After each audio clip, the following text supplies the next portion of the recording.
सभी शिव शक्तियां हैं और परमात्मा ने हम सबको इतनी सारी शक्ति दी है तो हम कितने भी बड़े कार्य वो कर सकते हैं, क्योंकि नारी को क्या बताया गया? निर्भय बताए गए, शक्ति स्वरूपा बताए गए। नारी को कहाँ बताया गया? शेर पर।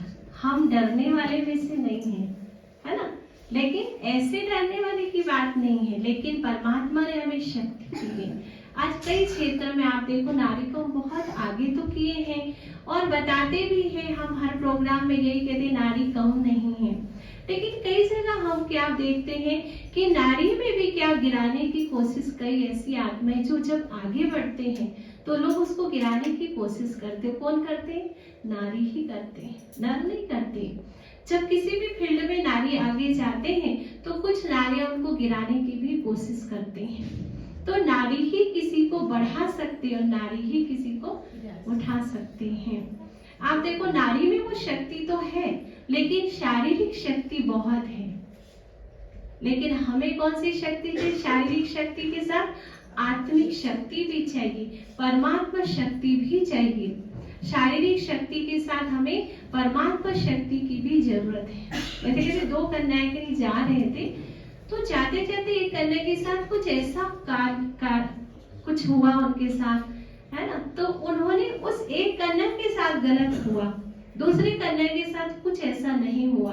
किसी ने अनुभव पूछा कि एक कन्या के साथ गलत हुआ, दूसरे कन्या के साथ गलत क्यों नहीं हुआ?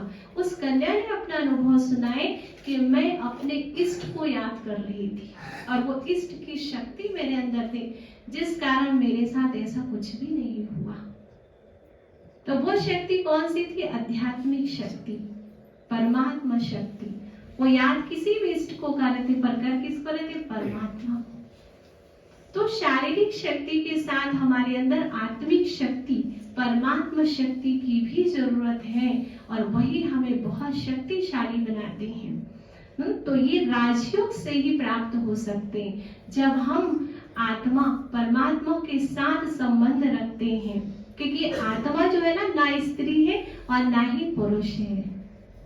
आत्मा एक शक्ति स्वरूप है, उस परमात्मा की संतान है। उस परमात्मा की शक्तियों की चुन्नी जब ओढ़ लेंगे तो स्त्री और पुरुष का भान खत्म हो जाएंगे। तो नारी बहुत शक्तिशाली है, बस उसको और शक्ति की जरूरत है, वही परमात्मा शक्ति की जरूरत है। कई जगह आपने देखा होगा कई माताएं थोड़ी नीची दृष्टि से देखते, जैसे विधवा है उसको बहुत गिरी नजर से देखते हैं। ये कौन देखते हैं? पुरुष नहीं देखते हैं, लेकिन कभी कभी नारी को ये थोड़ा सा ऐसे दृष्टि से देख लेते हैं। कोई गरीब है उसको यूं ही देखते हैं। अगर हम एक नारी का सहयोग नहीं देंगे तो उनके अंदर वो मनोबल कैसे उनके अंदर आएगी? वो मनोबल उनको देना है। तो नारी को उठा सकते हैं और नारी को गिरा भी सकते हैं। जैसे नारी घर को स्वर्ग बना सकती, ऐसे नारी एक दो के सहयोग से वो बड़े से बड़ा कार्य कर सकती है। बाकी हमारे बीच में और भी बहनें आई हुई, वो भी आपको बहुत अच्छी अच्छी बातें सुनाएंगी। इन्हीं शब्दों के साथ ओम शांति, ओम शांति।